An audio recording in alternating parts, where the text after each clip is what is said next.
Bonestorm are gonna... Hello. Hi, I'm Pat, and today we're going to be talking about the Lidless Wall, Bonestorm, and Bone Spear. Everybody knows that Bone Spear is good, so if you already know what makes it good, just go look at the build and get yourself a Lidless Wall. The rest of you, hi, hello, consider subscribing here and, following me on twitch.tv/PatinatorTV, because right now we're going to be talking about Bone Spear and the relatively new unique Lidless Wall. Here it is. For those of you who don't know what it is a shield for the Necromancer, which means you can block with it. It buffs your main hand damage, but not as much as a source. It gives you thorns. Okay, that's all unimportant compared to its lucky hit ability. While you have an active Bonestorm, hitting an unaffected enemy has up to a 25% chance to spawn an additional storm at their location. Each of your sacrifice bonuses increases the chance by 25% and the total Bonestorms you can have by +1. First of all, sacrificing all 3 of your summons gives you a plus 75% chance to make it happen, or a 100% chance on lucky hit to spawn a Bonestorm, which of course we will be doing. 2, it also allows you to have 4 Bonestorms, which is great for a number of things, such as the aspect of Shielding Storm, as well as the Osseous aspect. The aspect of Shielding Storm gives you a barrier each time your Bonestorm damages an enemy, while the aspect Osseous, or the Osseous aspect, eats corpses to increase its duration. Keep in mind that the corpses do not need to be beside you when you cast the spell, you just need to be near them and it gobbles it all up. And if that was all it did, it'd be great, but it goes a little bit further because a lot of the wording in Bonestorm does not require the Bonestorm to be on you. It just needs the Bonestorm to exist somewhere. Here, I am shooting somebody and hoping to spawn another Bonestorm. Now, I'm gonna wait for my personal Bonestorm to fall off, and then I'm gonna check my stats. Now that it's gone, the damage reduction remains just because another thing is still there. Damage reduction is at 30 and drops to 18 once the separate Bonestorm goes away. Now I'm gonna try to check it with the crit chance because who knows how things interact. And here we go. I'm gonna toss out a few Bonestorms, have the Lidless Wall do its work, wait for my Bonestorm to fall off, and see if my critical damage drops down. And of course, there it is. Our critical strike chance is still at 59.8% despite our personal Bonestorm going away. Now, once time starts moving again, it will drop off because the other Bonestorm spawn will cease to exist, and now our crit is at 39.8%. Naturally, we can use this information to start a whole load of nonsense, such as actually getting to 100% critical strike chance. Something that is theoretically possible, literally possible, except for me because I've been grinding and looking for rings and I've never found one with critical strike chance. I hate it. But if you're luckier than me and you got a Lidless Wall as well as rings that are good, well, you got 100% critical strike chance on your Bone Spear. Plus any and all other benefits of having Bonestorm, such as barriers, damage reduction, and just more damage. I think that more than makes up for the reduction in overall damage, or base damage rather, because you're not using a source or a two-handed weapon. Also, as a Jimmy, or a Johnny, I am a huge fan of anything that lets me use ultimates. The best part is you don't really need it to cool down that much, although it would be nice in staggered encounters because you'll just keep spawning them. I do not need to have my own personal Bonestorm around me to start spawning them. Look at that. We're still spawning them despite the other Bonestorms not really being on us and instead have been spawned by Lidless Wall. So that's the crux of the build. That's it, baby. You can go home. You can just go look at the description below for a unique. For the exact build, if you already know what Necromancer is all about. For those of you first-timers like me, you can listen on and I'll explain why things are the way they are. Although it doesn't really require a lot of explanation. Because, and let's be honest here, Bone Spear is kind of busted, largely because it's one attack that turns into 5. It has built-in pierce, it has a lot of damage, and almost everything that has the word bone in it in the Necromancer's skill tree, it lends itself to a Bone Spear perfectly. Look, I'll be the first to say, I thought that Rogue was busted. No. Hush, pipe down, Necromancers. You guys need a lookin'. I mean, I'm no game designer, but I know a broken car when I see one. Okay, let's start with our 2 uniques, Deathless Visage and Lidless Wall, which is shockingly difficult for me to pronounce. Deathless Visage arguably is optional, but the helm does come with a few unique traits, such as the ability to increase your critical strike damage with bone skills on the head, which is not something you can find on the head, as well as built-in total armor bonus and physical damage bonus. It is an aggressively statted helm. Even the maximum essence adds damage because of our key passive, Ossified Essence. Bone skills deal more damage for each point of essence you have above 50 upon cast. Anyway, the longer I look at this, the sicker I feel. Anyway, Deathless Visage gives you the ability to leave echoes of your bone spear, and they explode, which deals more damage. I have explained the value of the Lidless wall already.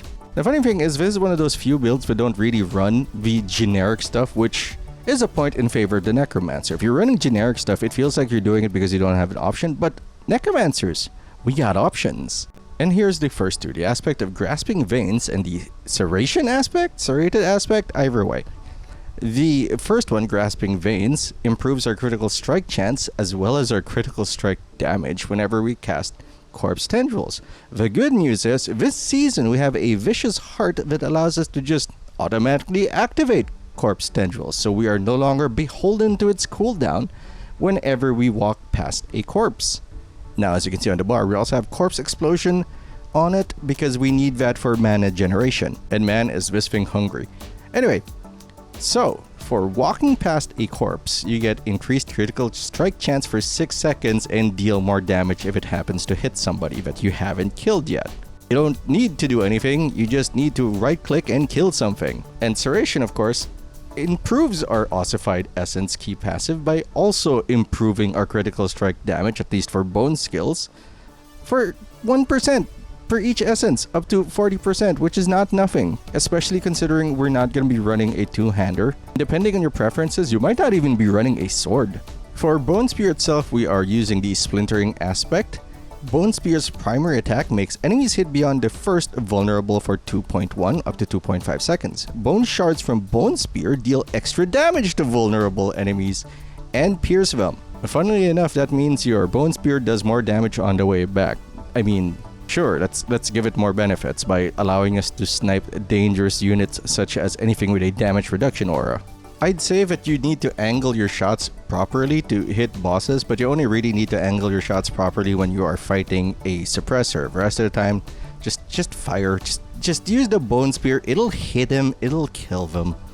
For sustaining our assault, we have the Ring of Exposed Flesh. Lucky hit up to a 10% chance to generate up to 50 essence when hitting a vulnerable enemy. And vulnerable is shockingly easy to proc for us because of the aforementioned Splintered aspect. As you can see, this is a terrible ring. Would it surprise you to know that 1, that is the best ring I've found so far for my Necromancer, and 2, that is the only aspect of exposed flesh I have ever seen in my gameplay. Yes, you can get store-bought, but it's not great. It only adds 30, but that's still more than enough to fund a single Bone Spear, so maybe it's still worth it. Here, you can also see the Tempting Fate Heart. Now, usually this comes with a drawback because you increase your critical strike damage, but your non-critical strikes deal less damage. But we can have up to 100% critical strike chance. I guess this is a good time as any to discuss how high we can get our critical strike chance. I mean, I know it's 100%, but people will need proof. Actually, I think it's a little bit over 100%. Anyway, aspect of Grasping Veins gives you up to 30%. Bonestorm gives you 20%, which means 50% right off the bat.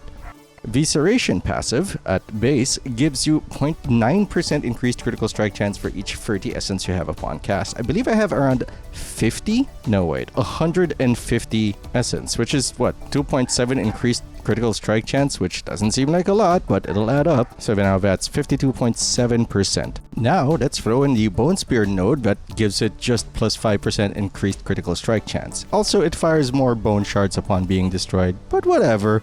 Okay, bring back those gloves. The maximum roll for critical strike is 12 on gloves, bringing us up to 69.7. Kind of nice. I'm gonna pull up a ring from my rogue. The maximum critical strike chance roll for a ring is 7.5, so 15% total if you get max roll on both rings, bringing us to a magical 84.7. Now let's pause here. That's the number you're probably gonna get the most. Actually, that's not true. The number is actually 89 because we have a base 5% chance to critically hit. But that's not true either. You also have your dex bonus, which mine is at what? 8.8% plus 5% from the Skirmisher sacrifice. So that's like 13%, right? 13.8%. Which brings us to 103.5k light critical strike chance, which is a lot. Oh, right, we also have Bone Splinters. Hitting the same enemy at least 3 times with the same cast gives you plus 8% critical strike chance. So that's 111.5 critical strike chance, which is way too much, I think. I mean, it's a lot. But I am a fan of redundancy, so even though it says 113% and that's way too much, one, there's not really a lot of other stats I want on my rings or gloves, so I'm still gonna try to find those. Two, you can probably remove some points from that pathetic serration. I mean, once you're fully geared up. And three, and your buffs won't always be there at the start, especially, and that could be critical. You want to get that first kill to get that corpse chain going, so bit of redundancy is gonna go a long way. Oh, for those of you confused about the corpse explosion, here it is. I took the mod that changes it into a shadow damage thing, but it's not here to do damage. It might be there to enable a possible paragon glyph, but mostly it's here for Grim Harvest.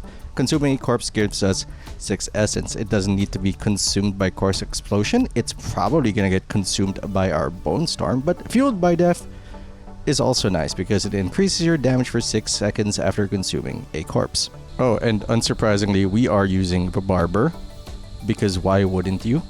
Oh, I guess I gotta talk about our pants and stuff. Okay, for our pants, we've got Disobedience, because despite all our power, all our rage, we are still just a Diablo 4 player in a cage. And being in a cage means we're gonna get hit sometimes, so we may as well make those times not matter as much with Disobedience. Windstriker Cleats, because the best defense is simply not getting hit in the first place. Critical strikes grant up to 16% movement speed bonus for 1 second up to 6 seconds. So you keep critting, you keep running fast, you keep dodging them foes or backing away slowly because you don't really have a lot of sustain. That is quote unquote one of the weaknesses of this build.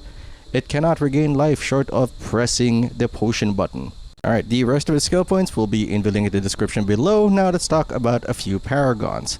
First of all, the paragons for Necromancer aren't great, but there are at least 3 I would recommend. That is Bone Graft, Scent of Death, and Flesh Eater.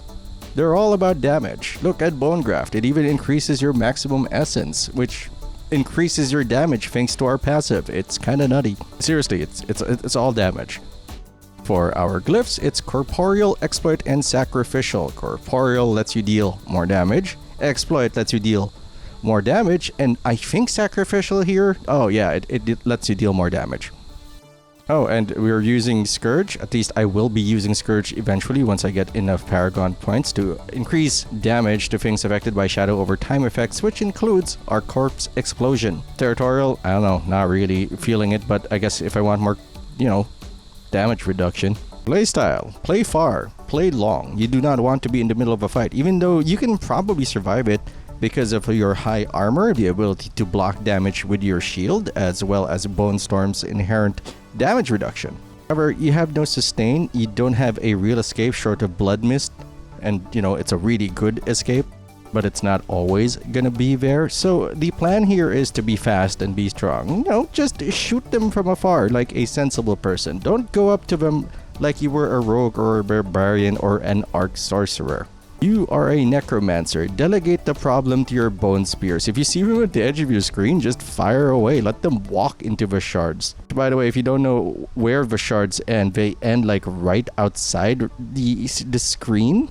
Just a little bit outside, and the return volley goes back as far as where you cast it. Oh, and the wall can cause the bone spear to prematurely shatter and come back to you, which is the only way of maximizing damage against a suppressor.